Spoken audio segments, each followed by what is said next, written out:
Hi, friends. Welcome to Talking with Famous People. My name's host Eric. This is Rachel. We're Procrastistreaming.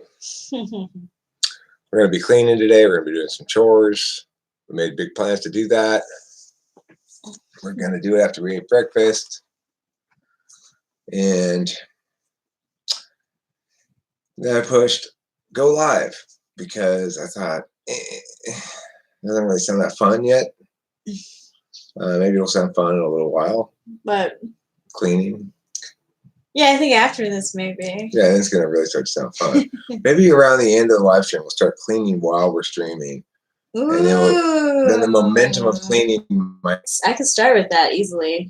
Well, for a while, let's not rush. Okay, let's ease into that. Okay, let's ease into that. At some point during the first 10 minutes of this live stream, let's set a really makeable goal. Sometime during the first 10 minutes of this live stream, either Rachel or myself will carry those two bowls into the kitchen and close the door.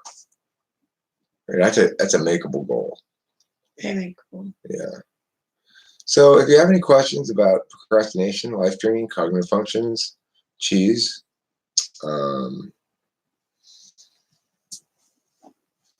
shampoo and conditioner,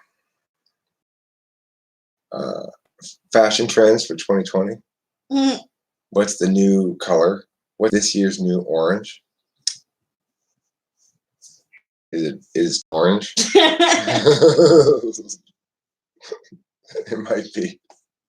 Might be a different color. It's hard to say. It could be cherry. Black cherry, I think. Ooh, yeah. That'd be nice. Okay. So let's make the push now. Make 2020 the year of black cherry in your fashion wardrobe. We'll have to go out and get some black cherry clothes for you, Rachel. I think we'd have to, yeah. Yeah. I don't think any of my wardrobe currently is black cherry. Neither is mine. Nothing. It's a real deficit. It's a real deficit for us. Black cherry, mauve, and puce are the three colors that are going to be hot in 2020. What's puce? Let's look it up. I'm not sure. What does puce look like? I love that color. Kind of plum, kind of a plummish, plummish, pucey plum. What is pucey plum? What does mauve look like? Okay, so we've got mauve. It's a slightly different shade of plum. Okay. Yeah, it is. We've got mauve. We've got puce. And what's the other one again? Oh, mauve. Oh, black cherry. Puce and black cherry, yeah. Let's see what black cherry looks like.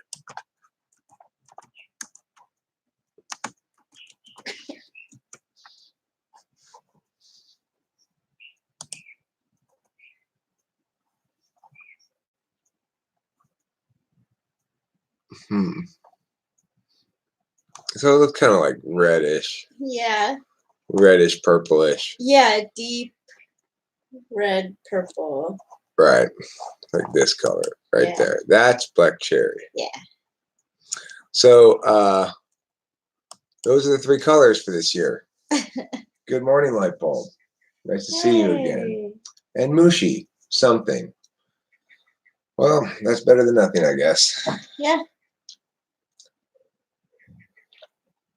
So for those of you who missed it, we've already announced three colors that are going to be the center of the fashion world for 2020. They're mauve, puce, and black cherry. Did we have fun last night? Yes, we did. It was a great LA experience. I say to visitors when they come in from out of state or whatever, welcome to Los Angeles, the biggest and best mediocre city in the world. But there's nothing mediocre about Chavez or being in Dodger Stadium. It's classic. It's the same as it was when I was there when I was a kid. It's all the old signs and stuff are all the same. It's a great stadium, and it's a great experience going there. When a playoff game and it's full of people and everyone's kind of charged up and stuff. It's a great atmosphere. I got to give Rachel a couple of Dodger dogs, which she'd never eaten before, which was nice. They're delicious. Peanuts too. I think Farmer John does a great job with the Dodger dog. Farmer John is a long-time meat supplier of the Dodgers or whatever. They always have Farmer John commercials when I was a kid, listened to it on the radio and stuff. And, we got to see the Dodgers win. Well, we got to see part of their winning. They were ahead when yes, this is live now, John Christopher Stone. This is not a premiere. This is an actual live stream. Yeah. We are Procrastistreaming. Mm-hmm. And the reason for that is because we're supposed to be cleaning. We got chores to do. I told my dad already we're going to be doing chores. Yeah. So immediately I start streaming. Because that's just the way it is. Hello, John Christopher Stone. Hello. Good morning, good afternoon, good evening. Yes. It is live. It is. Sounds about right. It is live. Yes, it is. It's amazing, John Christopher Stone. It is indeed live. Mushi agrees. I agree. Rachel agrees. Yes, even Lightbulb agrees. Wow. Wanted to share with you something I posted. Excuse typos. Your typos are excused. You are hereby absolved of all typos. Yes. Forgiven Absolved of all typos. for your perfection Is that how it goes? text, for perfection and imperfections in your text. A C.S. Joseph comment, huh? Did C.S. Joseph astroturf it? Probably. Hi, Andrew Ruth. Hey, Ruth. How are you this morning? How's life in Andrew Ruth town?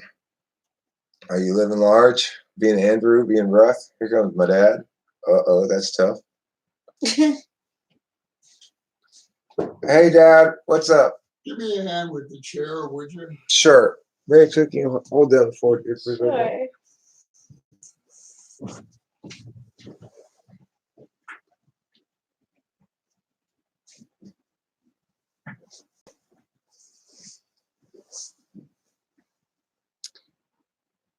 He suggested you were ESTP.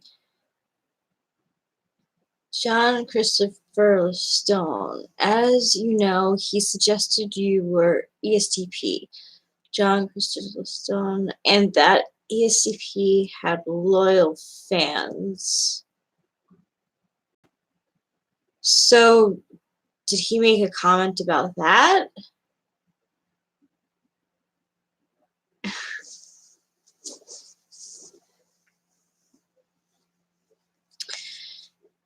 It's gonna be good to clean. Get things straightened up. No. You're right. Where's my light bulb? He is not an ESTP.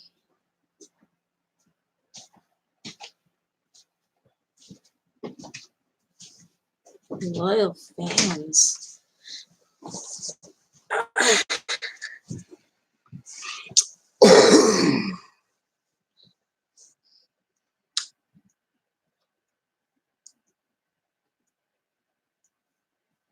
Yeah. I'm not an ESP. ESPs may indeed have loyal fans. I don't know. I don't know many ESTP channels. Right, there's Taylor. He's an actual ESTP. So John Christopher Stone posted this. Can INFPs feel what other people think? No. You have to post it in chunks. INFPs cannot feel what other people think. They may feel things like the person's disagreeing with me or isn't emotionally engaging with me. It may or may not be accurate. Like there are things that my feelings may or may not actually reflect what I'm thinking. They assume that a person's feelings coordinate with the person's thoughts. Like if I'm unhappy, then I disagree, for example. But I may agree, but still be unhappy. Mm-hmm.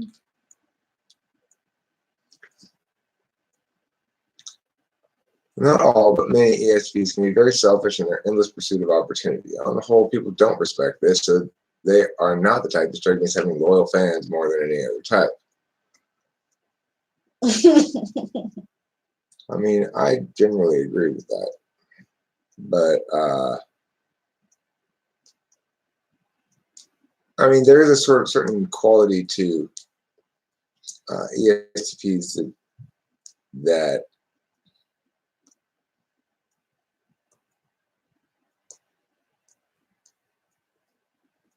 can make some people feel disposable, I guess. Mm-hmm. And people don't really like that feeling. Yeah. But it's possible ENTPs can make people feel disposable too. Like, because like people are disturbed by how quickly I got over my last relationship or something. I mean, I don't know what to tell you. Irrespective of TWFP, I think this video will be your downfall. It's a shame you have some interesting ideas. The problem that so many people have.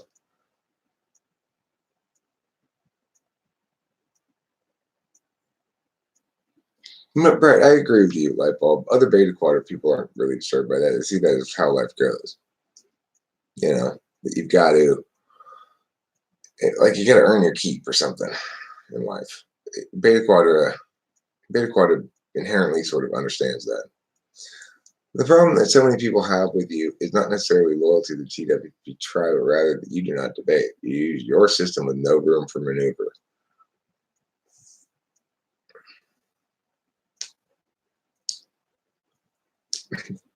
People disliking C.S.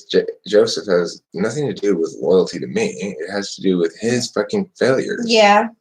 That's his abject failure. Right? Because, like, that's me, including me. And we had nothing to do with each other except that I watched, his videos. This was a year ago, and I learned about C.S. Joseph, and I don't even see it as like him versus me. I just see it as scrub versus reason. It's not like he's doing anything of any value. John Christopher says, you have some interesting ideas.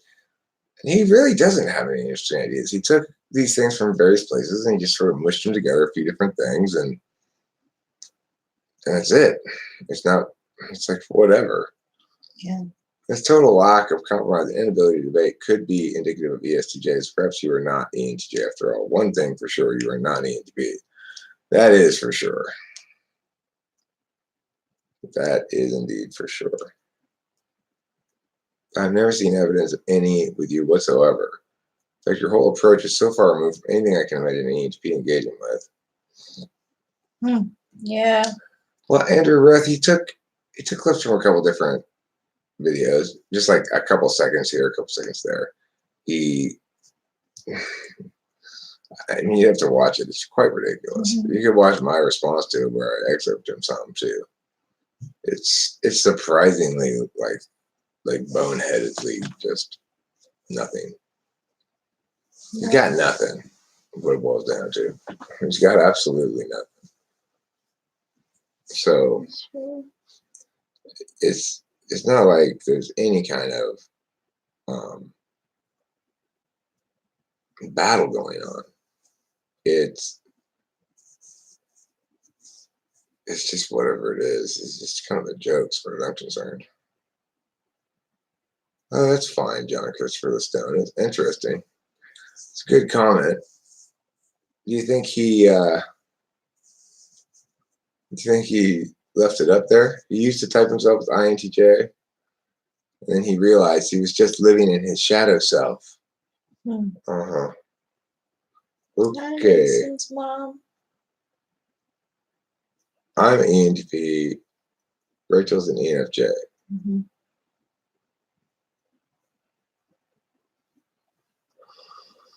I don't think he's an INTJ either because his FE is too active. And it's not that good. It's kind of half-assed. It's like a slot, I'd say. It seems like a slot FE. My dad's FE is so fucking. It's so ridiculous how sometimes awful it is. Cool. Thanks, John, for this down. I appreciate you sharing that. And have a nice day. Don't forget to eat plenty of cheese. If you want to have a truly good and healthy, vibrant day, it begins with the consumption of plenty of cheese. No, he's talking. Winston's mom, John Christopher Listone, was talking to C.S. Joseph, not to me. He's not talking about me. He's talking about CSJC. So don't be confused by the comments up above. They were comments he wrote on CSJ's video. I don't have a pink Cadillac. Okay, well, you don't need one. Any color Cadillac will be fine. In fact, I'd probably avoid pink if I were you. You don't want to take me to Vegas? Oh, sorry to hear that. I was hoping you were going to come by and pick us up and take us to Vegas. Me too. Oh, well.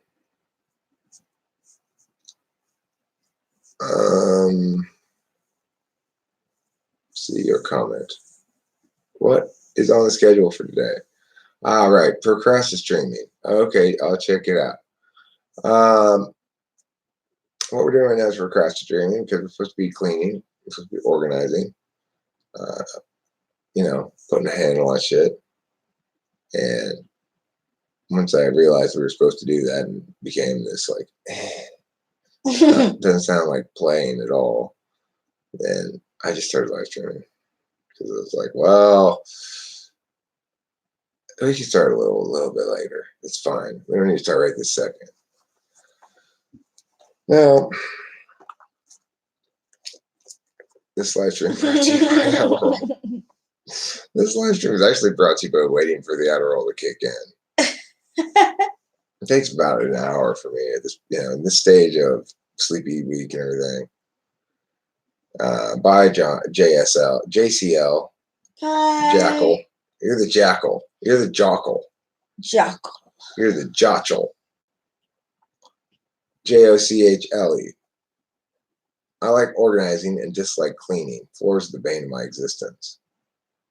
You know what? You're in trouble then, listen, Mom, because you are constantly walking on the bane of your existence.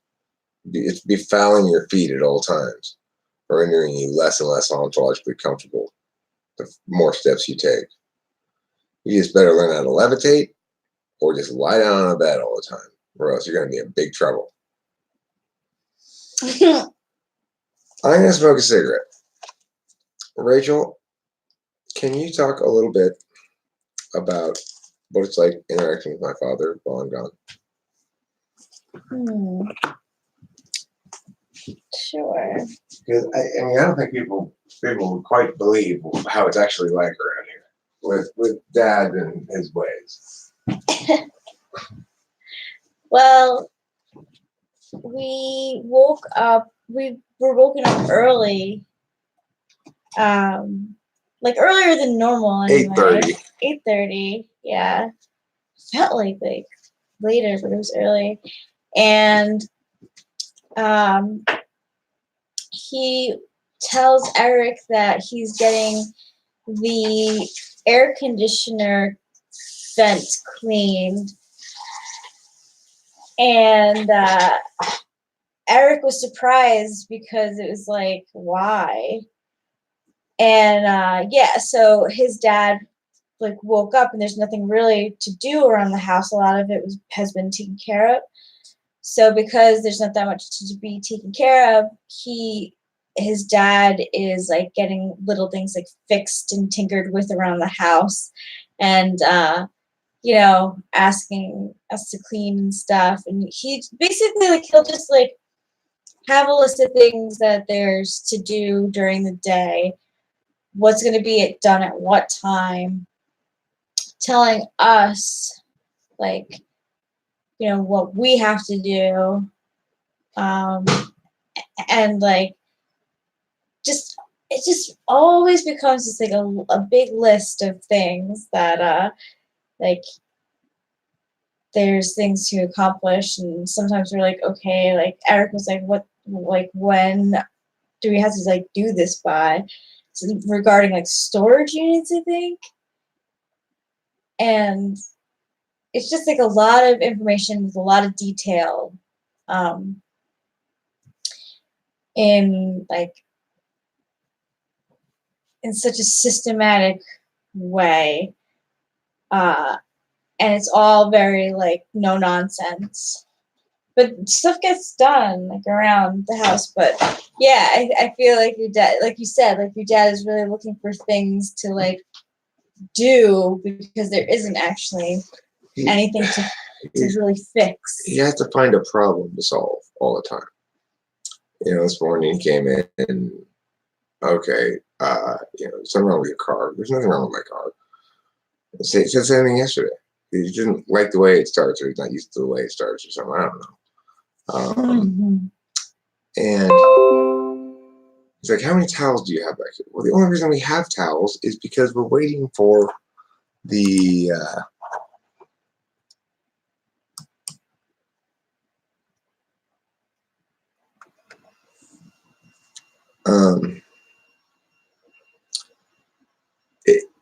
it's like the reason we have towels back here at all, or dirty clothes, is because we're waiting for the new dryer. The dryer broke, and he's just—it's incredible.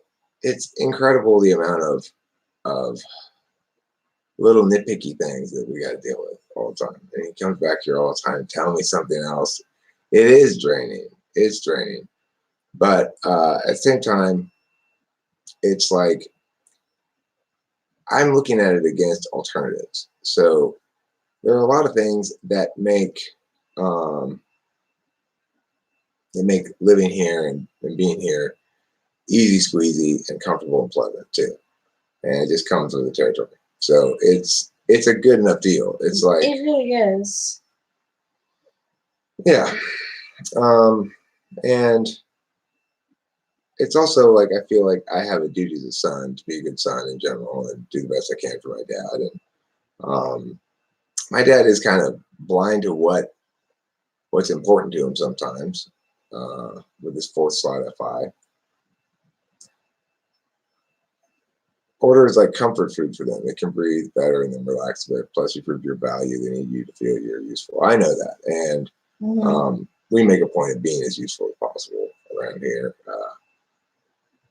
You know. Yeah. And very accommodating too. Sorry, go ahead. Yeah, no, definitely. I was just gonna say that I have an ESTJ mom, so I get it. It is a different. I like seeing the interaction between you and your dad versus like the female ESTJs. It's very, very interesting, and the gender roles and stuff. It's I like observing your family. What Enneagram type is my dad? He's definitely 8, 1 or 2. I mean, he's an 8, and he's also a 6 and a 3.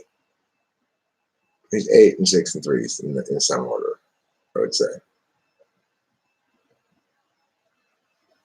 So I don't know what tri type that is, but you know, he gets mad. he gets mad at me for little shit sometimes. I get in trouble. You know, it's like he gives me a fucking talking to. It's just like old times, like I was a little kid again. But and it works the same on me. I'm just like, I'm defeated. I just don't even try to push back on him at all. He's the dominant male right here for sure. There's just no disputing that.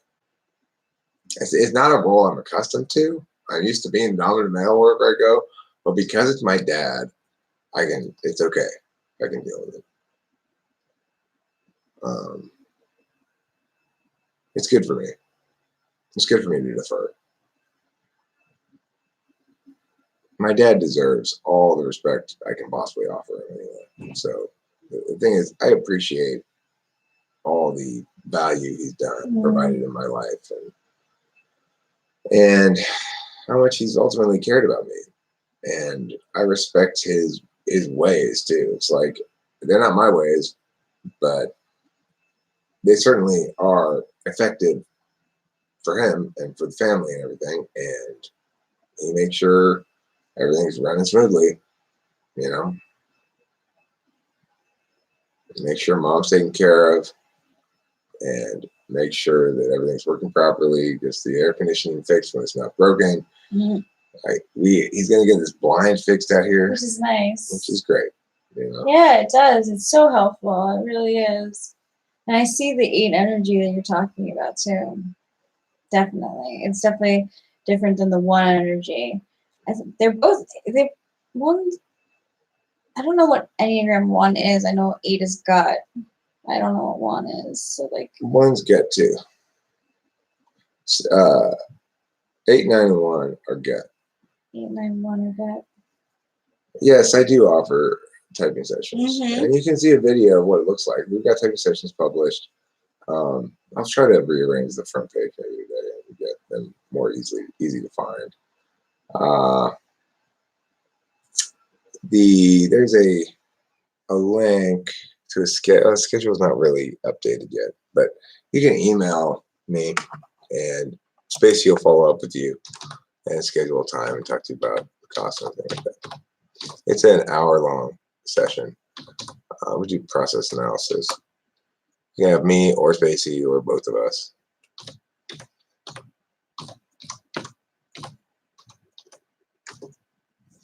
Here's my email address.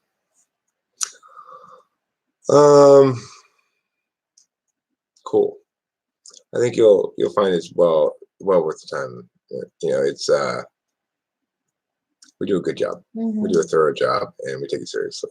We're not CSJs. We're not DSJ. Other than Sissionics, we can test LII or ILA, depending on which is an I dominant. For me, I always test LII. So you test ENTJ. I'd believe it. I'd believe INTJ too. See more INTJ really than ENTJ.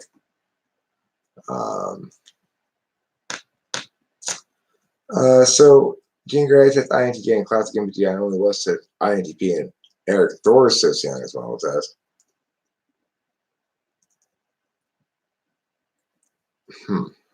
Well, I would like to make a test that people could take without talking to anybody, but it would take a lot of time and energy to make such a test. It's going to be difficult. It's very difficult to make a test where you can type somebody without actually talking to them, asking a question. We need to have timed elements for the skills aspects, and I don't know how you do that with SI.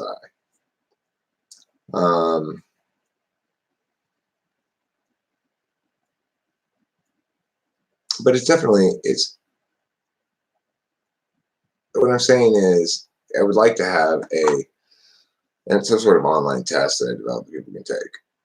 Right. I mean, this is the thing. And see, such a test needs to have skills elements that people cannot game, such as TI skills elements and any skills elements. And it's also got to have tricky questions that they're designed to see how much people attempt to game them and draw conclusions from that. You know, it would be a tricky test to make. You do not have to be on camera. I have to at least hear your voice. On camera is preferable. I do a better job typing people when I can see them, but not substantially better. I don't use a lot of visual cues, but I occasionally use some. So no, you don't have to have webcam, but you do have to have a microphone. I have to be able to hear your voice, or else I can't type you. I cannot type you by a text alone. Just learned I'm my dad's supervisor type. He's ESTJ, so you're INTJ, and that means you're his supervisor. Did it feel like that when you were a child? Did you feel like you were supervising him?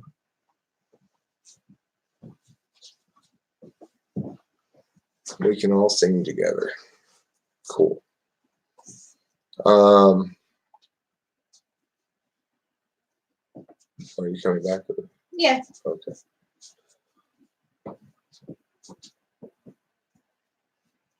I think you're an INTJ. Didn't I type you as such? If I typed you as INTJ, you're an INTJ. End of discussion. Take your time and just put moisturizer on. Oh, good. She's moisturizing. She's not moist enough.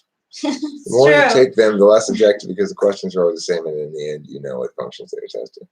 Well, that's probably because you're an intuitive of some sort of ANC. If you weren't an intuitive, it wouldn't be like that for you.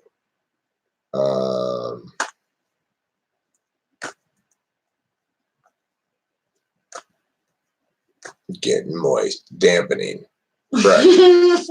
Currently, Rachel is dampening.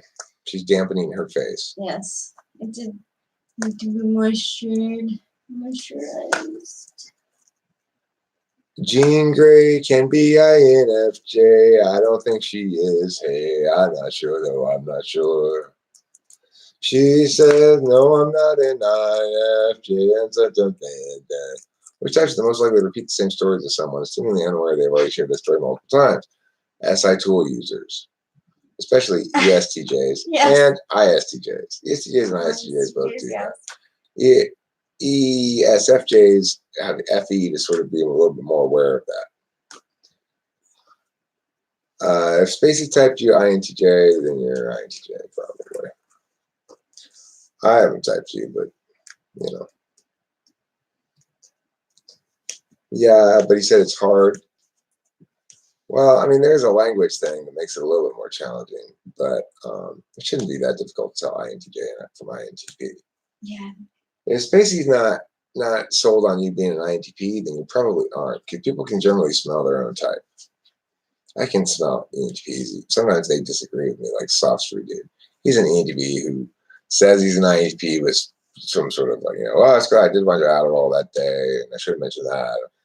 Well, I'm not buying it. He's an ENTP.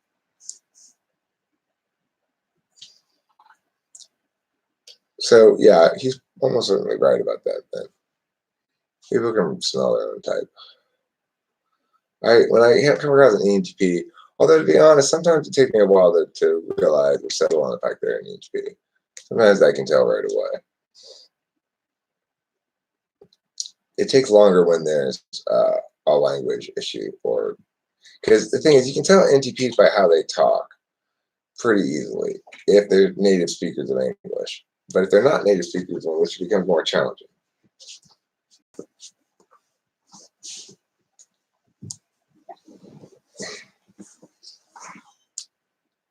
I pulled out a cuticle from that. Look at that. That's juicy. It is juicy. I like that. It feels like it's a good kind of thing. Eric, you would suit a pipe, and not just because you've got the beardy wisdom for it. I'm going to go buy one now. In fact, I don't smoke pipe because I smoke good old American Marlboro Red cigarettes. The world's finest cigarettes, only available in America. You buy Marlboro Reds, and in any other country, they are not the same. These ones here are the best American Marlboro Reds. Yep, it's true. When I went to Europe this summer, my brother-in-law, he likes to smoke Marlboros, and he was saying how they're different in Europe. Bunny Cha-Cha, do I always talk about Meyer Briggs? I either talk about Meyer Briggs, Marlboro Reds, or Florida's Natural Grapefruit Juice. Those are the three main topics. You see, Rich has got a Florida Natural shirt on, which is, we are spokespeople for Marlboro Red cigarettes and Florida's Natural brand grapefruit juice. Okay, we are unpaid spokespeople, but we are enthusiastic in our endorsements of these products because they're so good.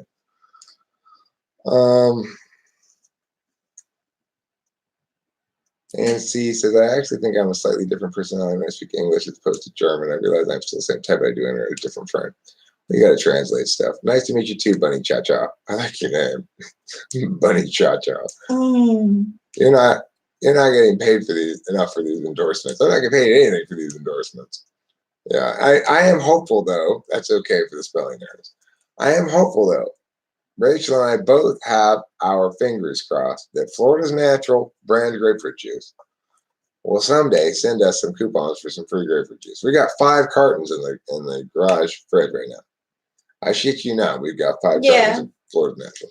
And last night I woke up thirsty and I wanted to drink it. How much of an influence, Benny, do you think cannabis has over someone's attentional manner? Almost none. I mean, When I wake up in the morning, am I substantially different No. before or after I smoke weed, No. Rachel? Neither are you. I'm glad you said that. Thanks, light bulb. Thank you, light bulb. Rock on. Woo. And I want to additionally announce, I want to begin announcing on a regular basis. For those about to rock, we salute you. So I don't really think drugs have much to do with your attentional manners. I think if you're on drugs, obviously you're your own personality type, but you're on drugs. It's Yes. like, are you different some ways? Yeah, because you're on drugs. Are you still you? Yeah, you're still you. Do you change personality type? No. Do you suddenly start being an introverted intuitor when you used to be an extroverted intuitor? No. Might it somewhat I think sometimes weed suppresses my extroverted intuition a bit by slowing me down a bit and therefore getting me focused on something rather than just like lost in the ether of a mishmash of possibilities. So in that regard, you might say it boosts SE a little bit or something. But obviously the other thing is it's like how often do you do the drug and how messed up are you on it? If you get totally shit-faced drunk, you're passed out. Okay. Now, are you a different personality? Because normally you'd be up walking around talking to people. Instead, you're passed out drunk. Does that mean you changed your personality? Did it suppress your any? No, it means you're passed out drunk. It's not more complicated than that, People want to make it all complicated, but I mean, yourself, same personality, shit-faced drunk. Right? What more do we need to know? Can you hold the fork for a sec while I smoke a couple hits on a cigarette? Ooh.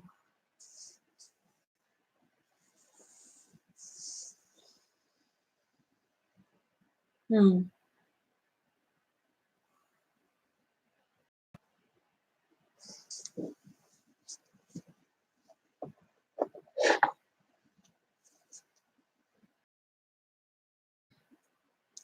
Didn't call your personality type can change throughout your lifetime. What are your thoughts on this, Eric's girlfriend?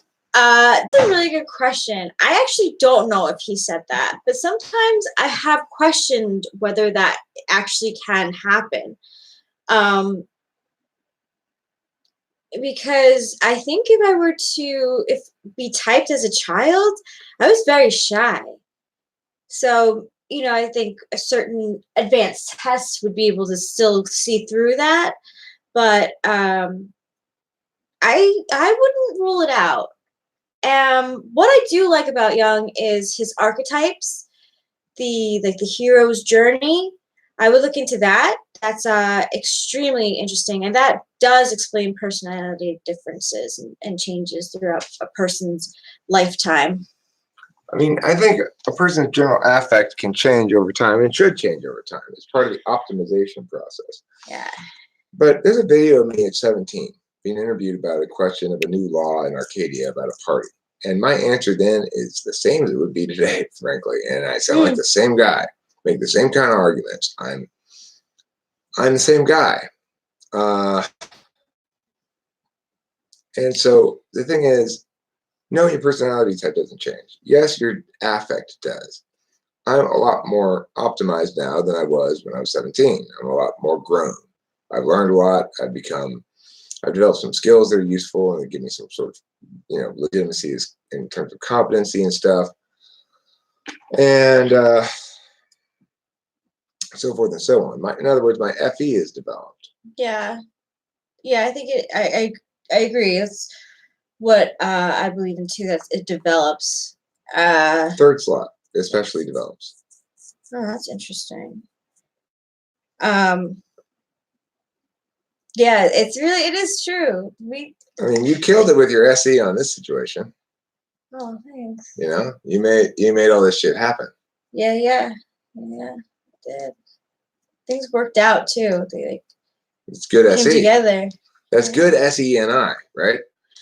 Rachel Lapalosa was able to ascertain amongst the chaos of her life this odd path out of what was decreasingly satisfying for her. Yeah. And that's fairly optimized use of SENI. I was pretty extroverted as a child, but since early adolescence, I've been introverted, never reverted. I feel the way I might have been described by other people as introverted as a kid too. I spent a lot of time pretending in my head, but that never really changed. I just started talking out loud more instead of pretending in my head. Like I used to pretend to have conversations like this in front of an audience, telling people things about stuff. It's like what I always wanted to do and be. That's interesting that you say that because I always was like dancing around and like In front of a pretend audience. Yeah. It's FE first slot, FE third slot. Our nature is such that we, even as little children, before we have any idea of who we or what we are, we're pretending that we're impressing an audience or people are liking us. A group of people is impressed and affectionate towards us and stuff. Yeah.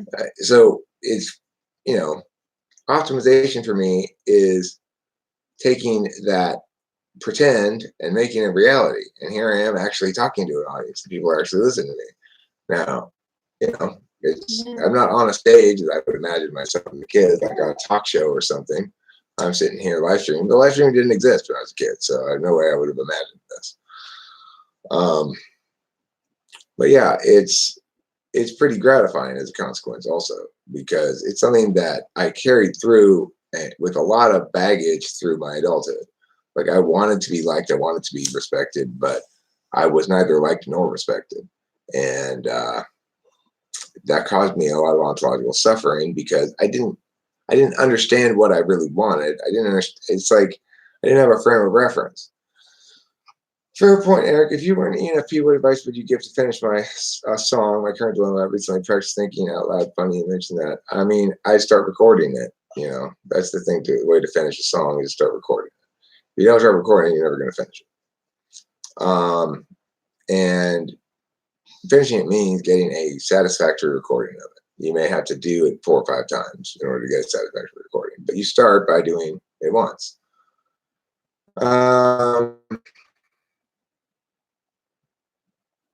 Okay, so I was watching a video, and I need your links to your system because I forgot where it was.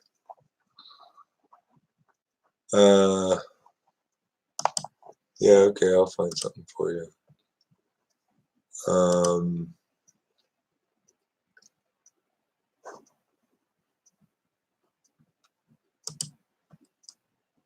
Wait, no.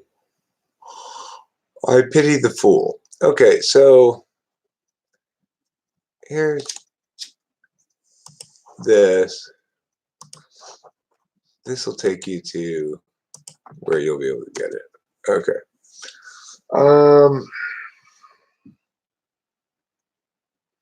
You're likable and respectable, mate. Fuck them all. I am now. Thank you. I appreciate it. I haven't always been, and I've always wanted to be it. Sometimes in my life I had a chip on my shoulder, You got it. That's the thing. It's like in order to optimize for an NHP requires a relinquishing of willful egoism. In other words, things get easy when you stop needing to get credit for everything because you start to engage with magical thinking. Would FI child have conversations with one imaginary person? Possibly. FI child meaning FI third? I don't know, but that makes some sense. Repeat or refine recordings. Thanks. I'll do this once live streaming. It's cool. INTJ child had long conversations with her teddy bear, Patricia. I still have Patricia and Fernando and Raggedy Ann. Huh. I had a Raggedy Ann too, Winston's mom.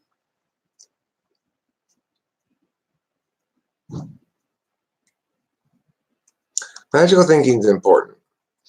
Look, the thing is, for rationalists, it's something that they have a derisive approach towards generally. Like, that's not rationally supported. That doesn't make any good sense or whatever. That there's no reason to believe, for example, that your birth date and time would have anything to do with what kind of person you are, is anti-astrology kind of talk or whatever.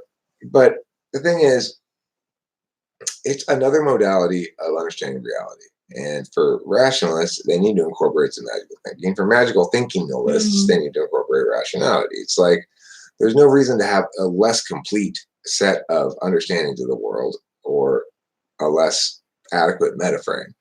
And what I mean by a metaframe is my metaframe is one that says let's incorporate both magical thinking and rationalism, and let's basically delegate all of the things that are beyond rationalism to the magical, because there are plenty of things about life that rationalism won't provide you any meaningful answers about. And so let's delegate all those things to the magical, and let's reserve for the rational all the things that are appropriately dealt with by the rational. Things like political issues, policy matters, prescriptive actions, not normative, not purely normative. Let's allow the normative to provide constraints. Let's allow the practical to provide prescriptions, and let's allow the rational to provide. Let's allow the rational to provide constraints. Let's allow the practical to provide prescription, and let's allow the magical to provide purpose, which is what people need. Clarity of purpose. They need certainty of purpose, and only magical thinking can provide those things. With certainty and clarity of purpose. Now, that doesn't mean you always know exactly what your purpose is, but you know that it is certain and clear. You just are unclear about it.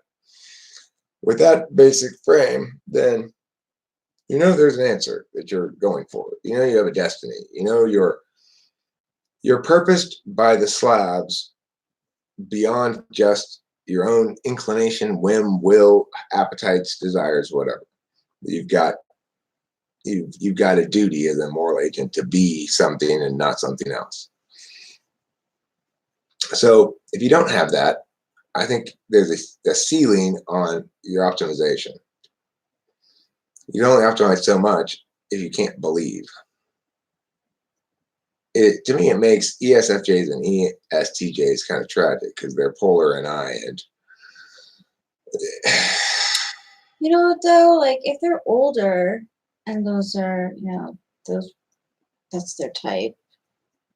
They like lived through a good time to be those types, because back in the day it was all about stability and like setting up like structures and building society and having stable income and right, like identity was a luxury. Yeah, so right, exactly. So, they could have really done well and back in the day. They knew how to function very well in it.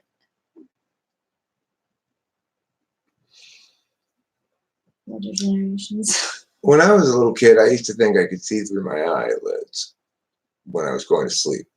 Because when I'd lie down to sleep, I'd have my eyes closed. I guess I was sort of dreaming. I'd look around the room and I could see everything like as if my eyes were open. And so I thought I had the ability to see through my eyelids when I was going to sleep, until I realized that I couldn't.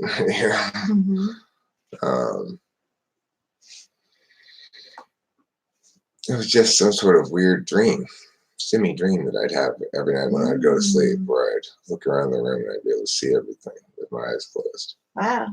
How does it typically play out when an NIDOM thinks they understand their purpose, make detailed plans, and then their plans get messed up? Well,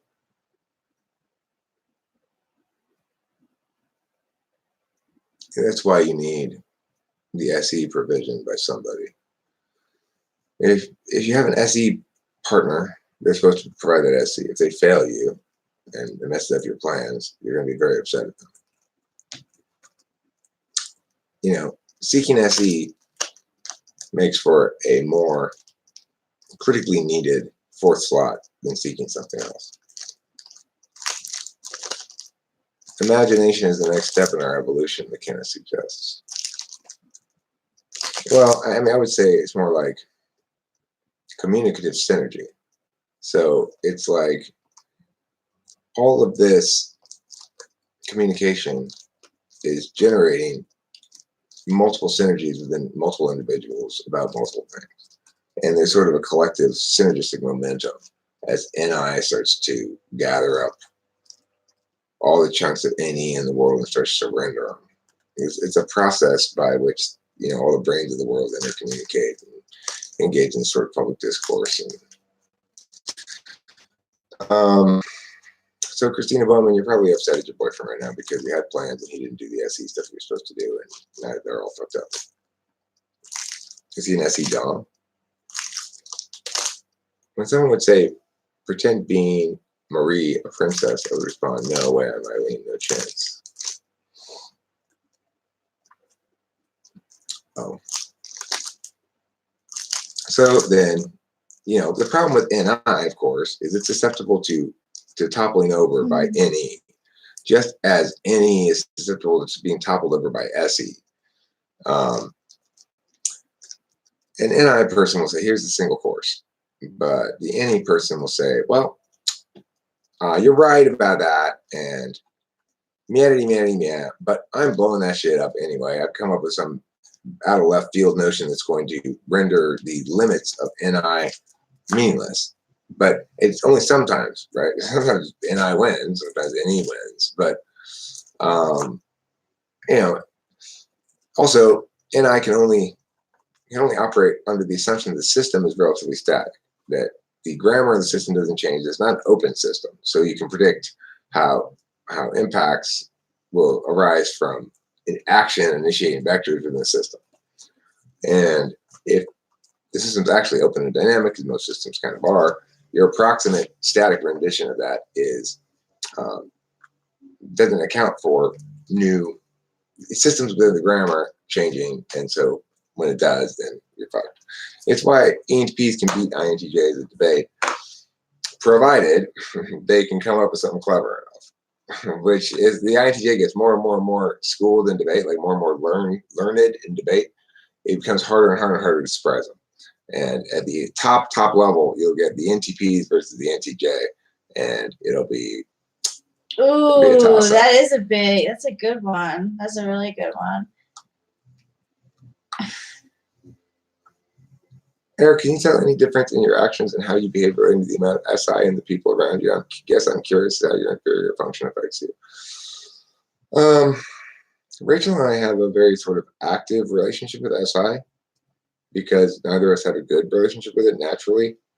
But we pay a lot of attention to what time we go to sleep. We pay a lot of attention to eating enough food. We make an effort. We have to make an effort.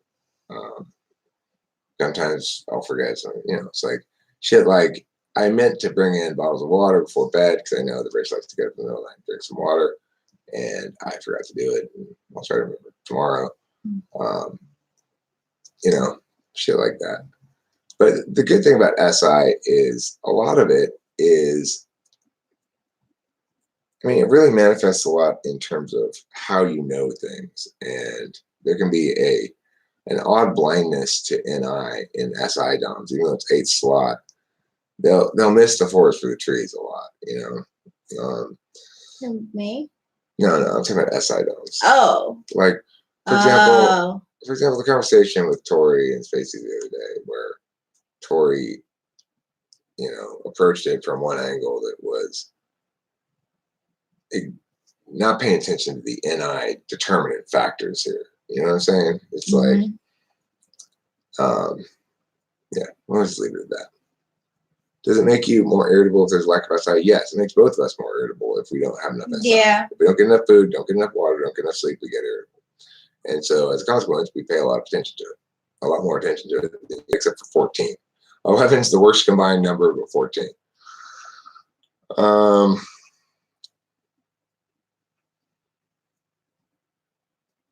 I do not think you notice the changes in your own behavior. I do notice them, actually, but only after many years now of actively paying attention to that sort of thing.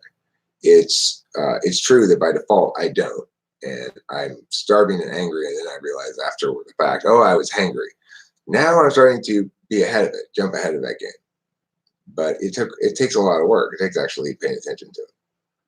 It's not that difficult. It's just, we go take a shower once a day, brush your teeth, and and we, I tell her to go pee in the morning because she'll wake up after a full night's sleep and not go to the bathroom right away. So I worry about her bladder. I say, okay, go pee now, go. So, we help each other. Yeah. The girl on the right, this is Rachel. She's my girlfriend. She's an ENFJ. How do you see Hi, your relationship Brian. going in the future? I mean, I see it going great. Yeah, yeah, it's been going well. So Everything's great so far. We're having no problems at all. When we do have anything, we haven't really had any conflict, but if we do, we talk reasonably yeah. and figure something out.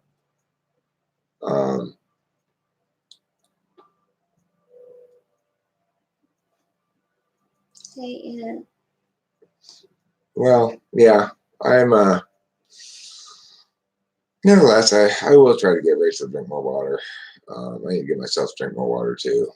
We'll try to stay on top of that stuff. We're on top of it enough. You know, we're not running ragged, so we're okay. And maybe the first week we're together when we weren't getting a lot of sleep and stuff, we ran ourselves a little ragged. But I see us falling into a comfortable state of being. She looks completely different from the last time. When Well, she may have had her hair up.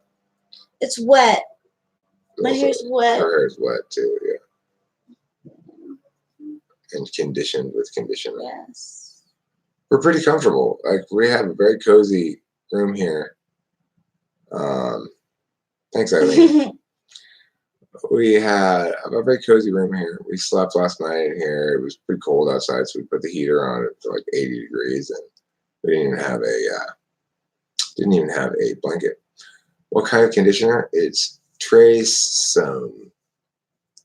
Tresemme. That would be the EMTP way to say it. It's Tresemme. Oh, okay, Tresemme. Yeah. It smells nice. It's moisture. We've got 2 for something at CVS. I'm INTJ. I catch myself doing any a couple times. It's weird. I tried to do it today. I looked at some options and tried to come up with some possible symbolic shit. I just stopped thinking visually. It's a word-based modality. Weird stuff. I believe it'll make me chiller. Could I be better at it? Do you have any advice? Well, the thing about it is, for it to work best, you utilize it with SI and SE combined. It's easy for you to get the idea of using it with SE because SE is conscious. But what you got to do is like, okay, so let's say this cap here, this medicine cap. So I might think of some ideas about caps. You know, I might think of various different meanings of the word cap. But I'm also going to think of an instance where a medicine lid like this or some other lid played a significant role in my own life, and I'll draw some random factor from that. Like, let's say I'm thinking about a time when my friend Steve referred to an amount of marijuana as a lid, and I had never heard that expression before. So then if I'm making up any shit about this, I might tell a story of somebody who always referred to these things as caps and never as lids, and gets confused when given instructions about medication. So from this thing there, I've got all that NE generated, and it was generated with mostly SI and then some NI things like what's order synonyms for the word cap and lid and stuff like that. So I'm using a little bit of SE, but mostly SI and mixing with my NE there. You see what I'm saying? And that's probably why it's going to be challenging for you to do, because it's 8 slot for you and it's not conscious. I think 8 slot is almost our least conscious function. And thanks, Jean Grey. Appreciate it. How would you characterize NI DOM versus NI tool?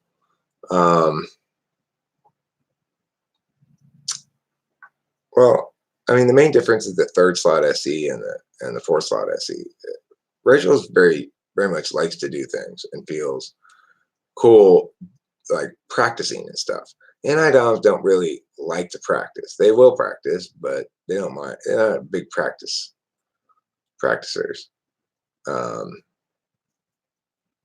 NI tool, not afraid to practice because it's with 3rd slot SE.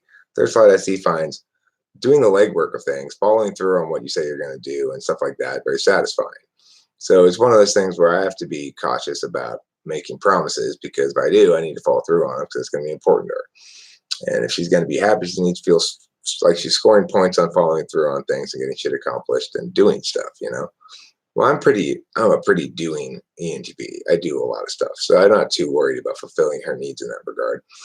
But it may be the case sometimes that I also throw out a lot more ideas, throw out 5 or 6 ideas, and sort of I actually follow through on one of them. So I'm trying to constrain myself in my language like that. I don't want to say like we're going to do 5 or 6 things and actually only do one. I try to be aware and just consciously not do that.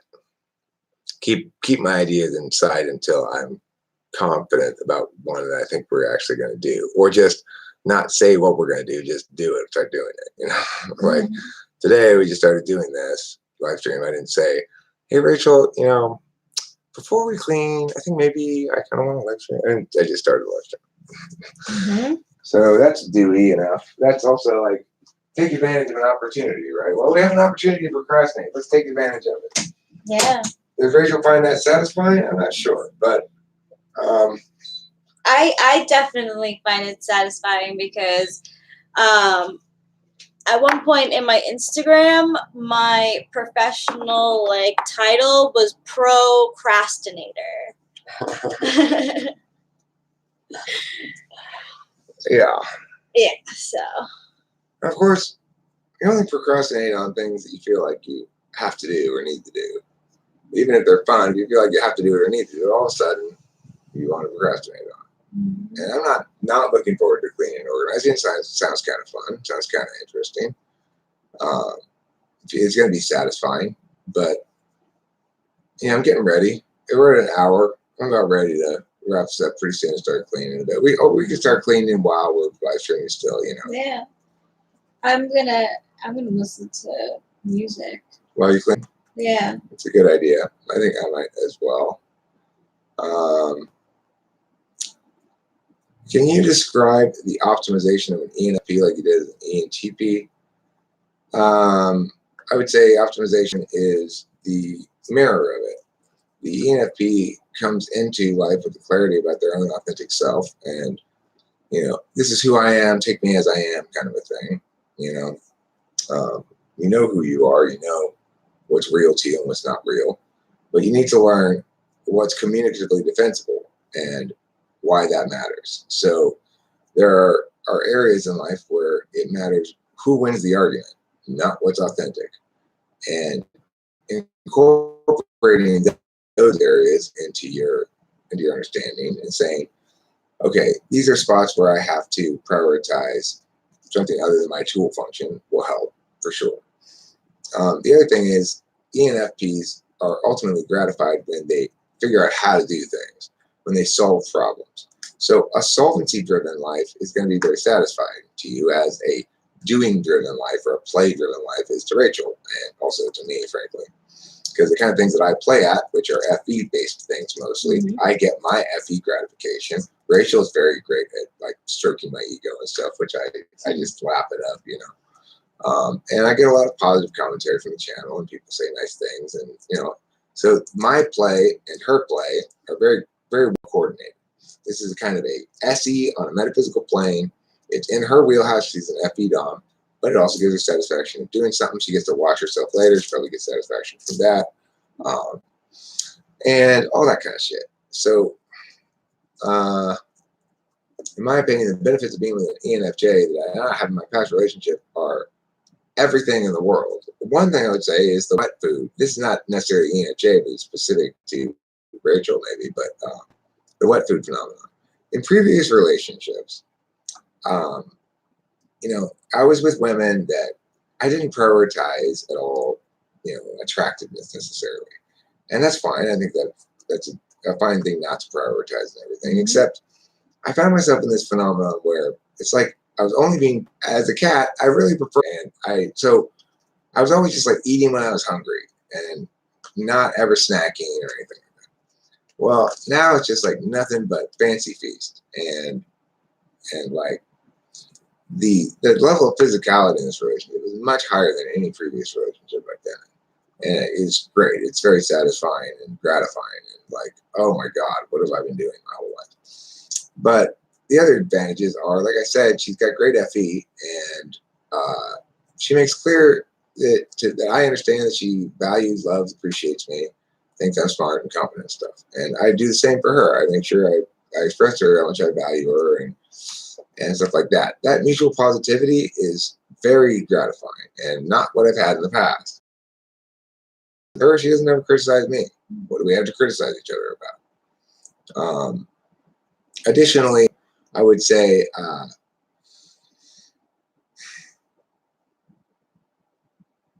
it has a lot to do with us both being type 7s. Type 7s want to play all the time, and we both want to play all the time. Neither of us likes to work. We don't want to be told we're lazy. We don't want to be told that we ought to be doing other things. We want to be allowed to play as we want to be allowed to play, as we want to play, you know? And so being two type 7s together in an environment where we, in fact, can play quite a bit. And by playing, I would say this is playing, recording music's playing, and, going to the Dodger game, all the fun things that we do, we're playing. Reading. She likes reading and listening to music on her phone and just sort of chilling. So we are simply not getting in the way of our mutual happiness. That's the number one thing. There's zero problem creation / admiration going on here. And that's the thing I had encountered in the past, is people I'm with are trying to find problems to solve, trying to create problems, trying to admire problems, trying to explain why problems are not going to be straight through and all sorts of things getting in. But the point is, it's like, consider the privacy of a party. Whose privacy? Mine? Hers? We're fine. I didn't say anything explicit. I didn't give any locker room talk. I just made my wet food, dry food analogy, and there's nothing wrong with that. It's like, we're all cats. We all understand the difference between wet food and dry food. We all prefer wet food. It's fine. When I watched Marshalls, I was like, like. Yep, I'm ESTP. Okay, sliced apples. So what exactly is it? You type me, ask me some questions, and let's see how you're gonna type me. I want you to successfully type me with some good questions. I'm asking you. No, sliced apples. He says I'm an ESTP. Oh, yeah. So, just to make sure you're right, just go ahead and verify that with some good questions for me here, sliced apples. To make sure. Eric, what's the difference between an even 4 and the average teenager? I think that's a good question. Nothing. Yeah. Maybe. They're probably the most extreme version of it, right? They're a little dramatic. Adolescence tends to be like, you don't know me. Yeah. Okay, well, but surely, even if you've already typed me as ESTP, you'd like to take advantage of the opportunity to demonstrate the sort of typological insight you have by asking me a couple questions to verify it, right? Or questions would do. Certainly, if you want us to take your typing seriously, you'd want us to see your process a little bit, right? Mm-hmm. One last one. Your top 3 favorite artists and/or albums. Favorite's a tough one, but